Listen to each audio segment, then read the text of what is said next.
কোটি মানুষ সিদ্ধান্ত নেই যে বিদেশের কোনো জিনিস আমরা পারচেজ করব না, ক্রয় করব না, যদি শুধু ভারতীয় জিনিসই আমরা ক্রয় করি, সামগ্রী ক্রয় করি, তাহলে 90 দিনের মধ্যে পৃথিবীর মধ্যে দ্বিতীয় স্থানে আমরা চলে যাব। সুতরাং আজকে মোহনপুর মণ্ডল কমিটির সমস্ত কার্যকর্তা এবং বিভিন্ন মোর্চার প্রধানরা এবং তাদের কার্যকর্তা বা অন্যান্য কার্যকর্তা সবাইকে আমি ধন্যবাদ জানাচ্ছি। রেজাল্টের এখনো পূর্ণাঙ্গ রেজাল্ট আসেনি, এর মধ্যেই মোহনপুর মণ্ডল একটা তাদের অভিনন্দন র্যালি আজকে বের করেছে।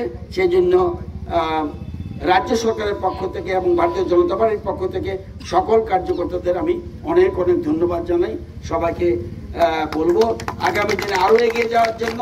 আমাদের রাজ্য বিপুল, আমরা দেখেছি যে সদস্য সংখ্যা, যে আমাদের অভিযান চলছিল সদস্যতা অভিযান সংগ্রহ, এবং দেখা গেল আমাদের টার্গেট যা ছিল 12 লক্ষ, এই 12 লক্ষ পেরিয়ে গেছে এবং অনলাইনে অলরেডি 10 লক্ষের উপরে চলে গেছে এবং আবার অফলাইনও আরও 2.5 লাখের মতো আছে।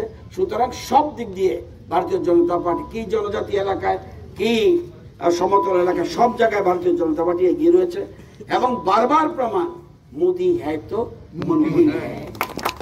সবাইকে ধন্যবাদ।